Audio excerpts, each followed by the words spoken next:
Une des choses que je sais que je ne supporte pas, c'est d'être avec quelqu'un qui est constamment négatif. Oh oui. Et dans le climat que nous vivons aujourd'hui, Mhm. Mhm. je veux dire que presque tout le monde se plaint Mhm. du gouvernement, Mhm. de la Covid-19, de ceci et de cela, et de quelque chose d'autre.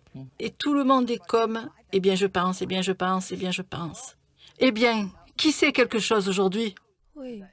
Et c'est comme si les nouvelles étaient négatives, et que les gens étaient négatifs. Et je ne pense pas que les gens se rendent compte de tous les conflits, Oui. de tous les problèmes. Mhm. Et donc, je vais juste vous dire, je ne vais pas sortir avec quelqu'un qui est constamment négatif. Oui. Je ne peux plus le supporter.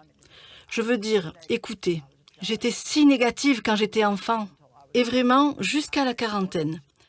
Je dis toujours que si je pensais 2 pensées positives de suite, mon cerveau avait une crampe, vous voyez? Si quelqu'un peut se remettre d'être négatif, si je peux m'en remettre, tout le monde peut s'en remettre. Et je pense que nous ne réalisons pas à quel point il est dangereux de se plaindre. Cela ouvre en fait une porte au diable. Oh oui. Et c'est prouvé dans les Écritures. Oh oui. Et je pense que c'est quelque chose dont nous devons commencer à parler davantage. Nous devons commencer à le dire aux gens, vous savez. Oui. Et vous devez vous protéger. Vous savez, c'est comme si on voulait aimer tout le monde. Oui. Et on veut être ami avec tout le monde. Et donc, peut-être que tu as une amie négative que tu vois, que tu essaies d'aider, ou que tu vas passer du temps avec elle. Mais une fois qu'elle commence à te blesser ou à t'irriter, ou à t'affecter, parce qu'on devient comme les gens autour de soi, alors tu dois te protéger. Et vous savez, je ne pense pas que nous soyons aussi bons que nous devrions l'être parfois, pour nous affronter mutuellement dans l'amour du prochain. Je pense que bien souvent, nous sommes tellement préoccupés par le fait de blesser les autres, mais je ne veux pas les blesser. Mais tu ne veux pas non plus rester là, à les regarder aller en enfer. C'est vrai. Ouais. Bref, je pense qu'il faut faire très attention avec qui on passe beaucoup de temps. Cette proximité et cette fréquence, vous avez donc été capable de les identifier et de les mettre de côté. Je pense qu'il est difficile de dire à un ami je t'aime. C'est une mauvaise idée, mais je t'aime. Je veux dire, c'est. Vous voyez ce que je veux dire? Tu connais cet ami, je t'aime, et c'est une mauvaise idée. Je t'aime, ne fais pas ça, parce que je t'aime. Mais c'est difficile parce que tu risques de perdre toute relation que tu as avec elle, et ça te met un peu à l'écart. Mais je pense que la chose la plus aimante à faire, c'est de lui dire la vérité. Mais voulez-vous de cette relation telle qu'elle est? C'est vrai. Oui, c'est ce que j'allais dire. En fait, tu n'en veux pas. Oui, c'est vrai, tu risques de perdre ces relations. Mais elles n'étaient pas si profondes. Au final, vous irez vers d'autres relations plus sérieuses. Nous avons besoin d'être entourés de gens qui nous construisent ou nous rendent meilleurs.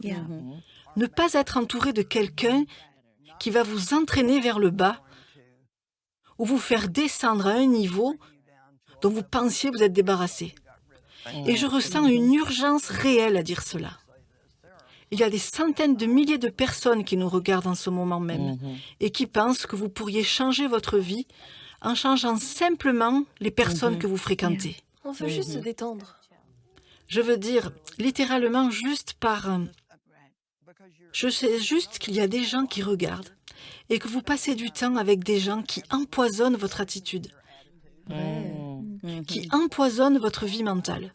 Ils vous empoisonnent contre d'autres personnes qu'ils n'aiment pas, que vous ne connaissez même pas. C'est vrai. Et vous savez, je l'ai découvert, et vous pouvez me dire si vous êtes comme ça. Si quelqu'un vous dit quelque chose de mal sur quelqu'un d'autre, je suis au point, spirituellement, de ne pas le croire. Mais cela vous affecte toujours. Quand quelqu'un vous dit quelque chose de mal sur quelqu'un, cela vous fait le regarder d'un œil un peu plus suspicieux.